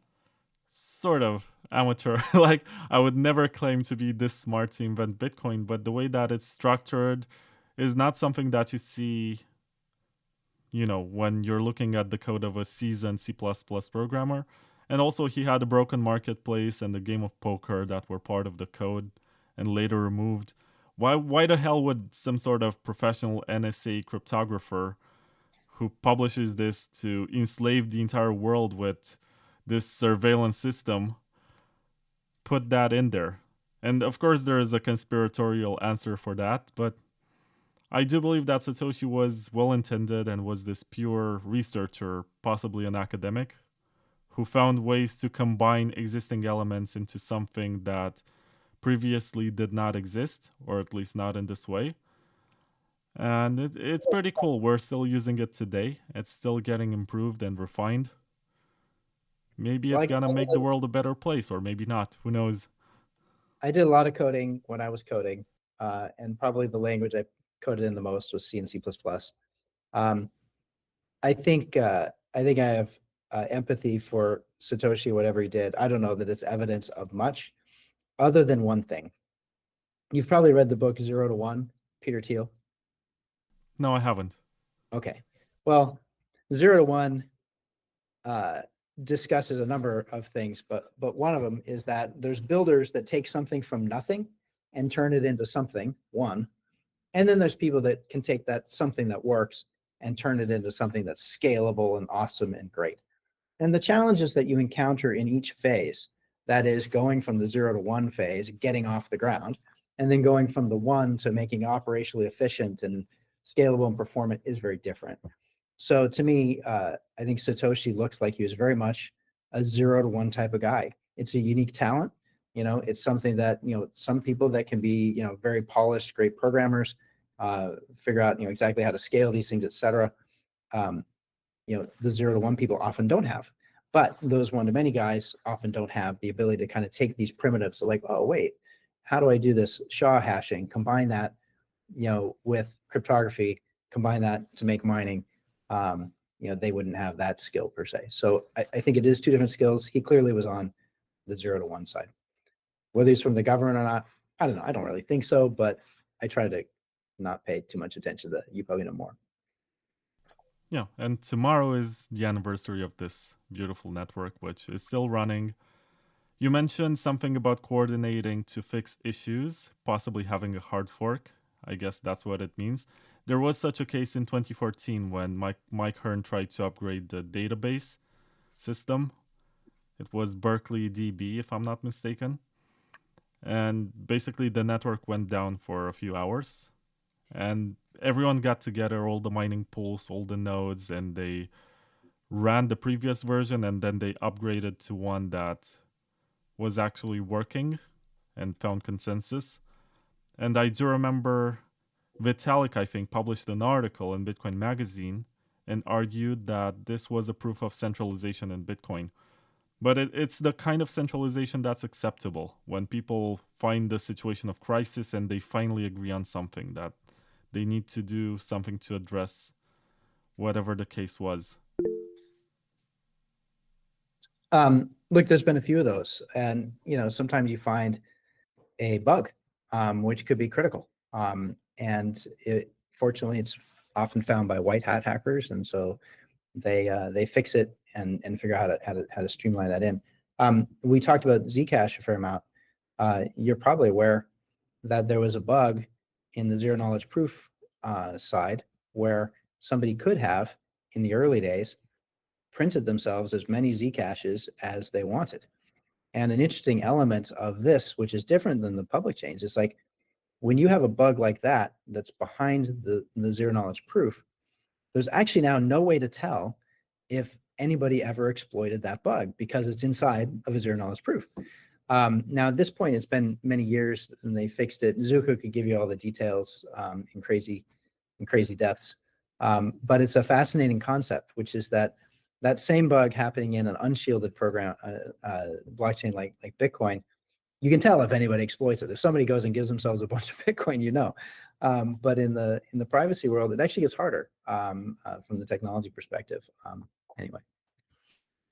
Yeah, I have been dragging this interview for 2 hours, but I tried really to pick your mind on some topics and maybe ask you the same question twice to see if your answer is going to have any inconsistencies. I'm just crazy about this. But I do appreciate your time, Mike Belshe. You're a visionary in this field. I respect your work very much. And I wish you best of luck with BitGo. Last question, how can people follow your work or sign up to BitGo to use the service or anything that you want to promote? Wow, thank you. Look, I'm on Twitter a fair amount. So my handle is @MikeBelshe. You'll probably put it in the links. BitGo is bitgo.com. We're all around the globe. So look, if there's anything we can do, check out the site, reach out to us.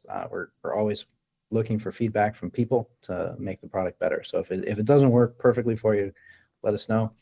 And then I think lastly, something that I hope that we do, I guess since it's New Year's time, maybe a little bit of New Year's resolution, I do hope that we get a better balance in the ecosystem between self-custody and custody. I think there's a few hardcore folks that really enjoy self-custody and probably mostly do it right. I still see a lot of mistakes made, but it's so hard to use, most people can't. And I think we can build systems that blend, self-custody principles, if not self-custody directly, with full access to custody. So I hope we make big inroads there at BitGo and in the ecosystem. Thank you very much, Mike, and hope I'll get you again on the show someday. Thanks, Vlad. Take care.